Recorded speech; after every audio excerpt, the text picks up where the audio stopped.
Sir, ಇದು ಶಿಕ್ಷಣ ಏನೋ ಒಂದು ಎಕ್ಸಾಮ್ ಪ್ಯಾಟ್ರನ್ ಮುಂಚೆ ಯಾವ ರೀತಿ ಇತ್ತು ಅದೇ ರೀತಿ ಆಗ್ಬೇಕಂತ ಹೇಳಿ. ಮುಂಚೆ ಈಗ ನೋಡಿ, ಆಲ್ ಓವರ್ ಇಂಡಿಯಾದಲ್ಲಿ ಯಾವ ಸ್ಟೇಟಲ್ಲೂ 200 ಮಾರ್ಕ್ಸ್ ಆಬ್ಜೆಕ್ಟಿವ್, 200 ಮಾರ್ಕ್ಸ್ ಡಿಸ್ಕ್ರಿಪ್ಟಿವ್ ಯಾವ ಸ್ಟೇಟಲ್ಲೂ ಇಲ್ಲ. Up to PSTR, GPSTR, HSTR, physical teacher, computer teachers ಏನಿದೆ ಇಡೀ ಇಂಡಿಯಾದಲ್ಲಿ ಯಾವ ಸ್ಟೇಟಲ್ಲೂ ಇಲ್ಲ. ಆದರೆ ನಮ್ಮ ಕರ್ನಾಟಕ ಸ್ಟೇಟಲ್ಲಿ ಫಸ್ಟ್ GPSTR ತೊಗೊಂಬಂದರು.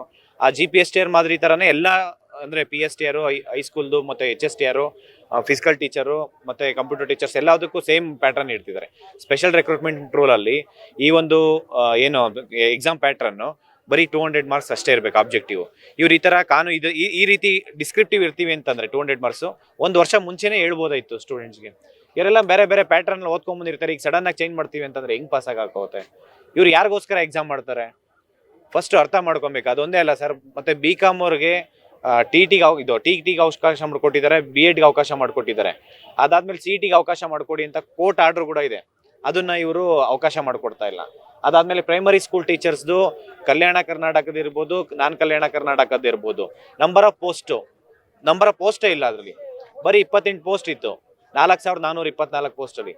ಇವಾಗ ಅದನ್ನ ನಾವೇನ್ ಮಾಡ್ಬೇಕಂತೀವಿ, 4424 ಪೋಸ್ಟ್ ಅಪ್ರೂವಲ್ ಕೊಡಿ ಅಂತ ಹೇಳ್ತಿದ್ವಿ. ಆಸ್ ಪರ್ 371 ಪ್ರಕಾರ ಕಲ್ಯಾಣ ಕರ್ನಾಟಕದಲ್ಲಿ ಅಪ್ ಟು 80% ಫೈನಾನ್ಷಿಯಲ್ ಡಿಪಾರ್ಟ್ಮೆಂಟ್ ಇಂದ ಅಪ್ರೂವಲೇ ಬೇಕಿಲ್ಲ. ಆದ್ರೆ ಇವತ್ತು ಅವ್ರು ಯಾವ ಪೋಸ್ಟು ಫಿಲ್ ಮಾಡ್ತಾ ಇಲ್ಲ. ಬರೀ ಅದೇಂತ ಅಲ್ಲ ಸರ್, ಹಿಂದಿ ಟೀಚರ್ಸ್ ಮಾಡಿಲ್ಲ, ಸಂಗೀತ ಟೀಚರ್ ಸರ್ ಪಾಪ 15 ವರ್ಷ ಆಗಿದೆ, ಅವರೆಲ್ಲ ವಿತ್ ಇನ್ಸ್ಟ್ರೂಮೆಂಟ್ ತಗೊಂಡ್ಬಂದಿದ್ದಾರೆ, ಯಾವುದೂ ಆಗಿಲ್ಲ. ಡ್ರಾಯಿಂಗ್ ಟೀಚರ್, ಚಿತ್ರಕಲೆ ಆಗಿಲ್ಲ. ಕನ್ನಡ ಟೀಚರ್ಸ್ ಆಗಿಲ್ಲ, ಮರಾಠಿ ಟೀಚರ್ಸ್ ಆಗಿಲ್ಲ. ಯಾವ ಟೀಚರ್ಸ್ ರೆಕ್ರೂಟ್ಮೆಂಟ್ ಮಾಡ್ಕೊಂತ ಇಲ್ಲ. ಬರೀ ಹೆಸರಿಗಷ್ಟೇ ಸುಮ್ಮನೆ 15,000 ಪೋಸ್ಟ್ ತೋರಿಸಿದ್ದಾರೆ. ಅಲ್ಲಿ 1 ಲಕ್ಷಕ್ಕೂ ಜಾಸ್ತಿ ಪೋಸ್ಟ್ ಇದಾವೆ. 1 ಲಕ್ಷ ಪೋಸ್ಟ್ ಇದೆ, ನಿಯರ್ಲಿ 1 ಲ್ಯಾಕ್ ಪೋಸ್ಟ್ ಇದೆ. ಇವರು ಅತಿಥಿ ಶಿಕ್ಷಕರು, ಅತಿಥಿ ಉಪನ್ಯಾಸಕರನ್ನ ಇವರು ಅಪಾಯಿಂಟ್ ಮಾಡ್ಕೊಂಡು ಅವ್ರಿಗೆ 10-15,000 ಸಂಬಳ ಕೊಟ್ಕೊಂಡು ಇವ್ರಿಗೆ ಪರ್ಮನೆಂಟ್ ಲೆಕ್ಚರರ್ನ ಮತ್ತೆ ಪರ್ಮನೆಂಟ್ ಟೀಚರ್ಸ್ನ ರೆಕ್ರೂಟ್ಮೆಂಟ್ ಮಾಡ್ಕೊತಾ ಇಲ್ಲ.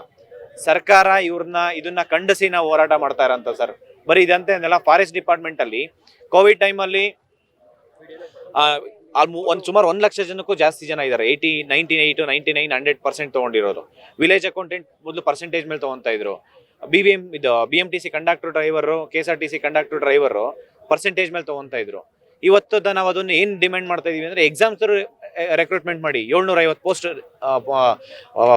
ಬೀಟ್ ಫಾರೆಸ್ಟ್ ವಾಚರ್ ಮತ್ತು ಬೀಟ್ ಫಾರೆಸ್ಟ್ ಆಫೀಸರ್ ಏನು ನೋಟಿಫಿಕೇಶನ್ ಮಾಡ್ತಾರೆ, ಎಕ್ಸಾಮ್ ಥ್ರೂ ರೆಕ್ರೂಟ್ಮೆಂಟ್ ಮಾಡ್ಕೊಳ್ಳಿ. ಬರೀ ಅದೊಂದೇ ಅಂತಲ್ಲ ಸರ್, ಪ್ರತಿ ಒಂದು ಶಿಕ್ಷಣ ಇಲಾಖೆಯಲ್ಲಿ ವಿದ್ಯಾರ್ಥಿಗಳ ಸಮಸ್ಯೆ ಏನಿದೆ, ಈ ಮುಂಚೆ GPSTRಗೆ ಬಯೋಟೆಕ್ನಾಲಜಿ ಅವಕಾಶ ಇತ್ತು, ಇವು ಅವಕಾಶ ಕೊಟ್ಟಿಲ್ಲ, ಕಿತ್ಕೊಂಡಿದ್ದಾರೆ. ಇವ್ರಿಗೆ ಯಾವ ರೈಟ್ಸ್ ಇದೆ ಸರ್ ಕಿತ್ಕೊಳ್ಳೋದಕ್ಕೆ?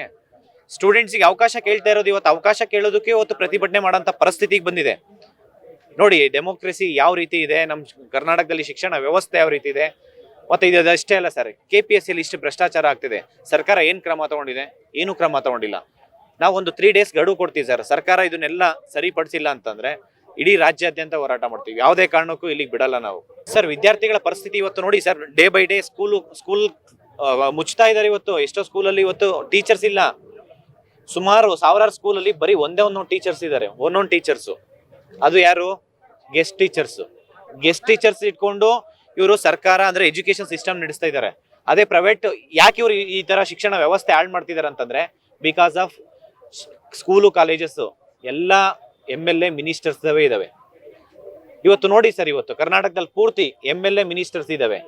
ಎಲ್ಲಿ ಕ್ವಾಲಿಟಿ ಎಜುಕೇಶನ್ಸ್ ಗೌರ್ಮೆಂಟ್ ಸ್ಕೂಲು ಕಾಲೇಜಲ್ಲಿ ಸಿಕ್ಕಿದ್ರೆ, ನಮ್ಮ ಸ್ಕೂಲು ಪ್ರೈವೇಟ್ ಸ್ಕೂಲು ಕಾಲೇಜಸ್ ಎಲ್ಲಿ ಮುಚ್ಕೊಂಡು ಹೋಗ್ತೀವಿ ಅನ್ನೋ ಒಂದು ಪರಿಸ್ಥಿತಿಗೆ ಅವ್ರು ಇವತ್ತು ಯಾವುದು ಕಾನೂನು ತಗೊಂಬರ್ತಾ ಇಲ್ಲ, ಶಿಕ್ಷಕರ ನೇಮಕಾತಿ ಮಾಡ್ತಾ ಇಲ್ಲ, ಒಳ್ಳೆ ಫೆಸಿಲಿಟೀಸ್ ಕೊಡ್ತಾ ಇಲ್ಲ.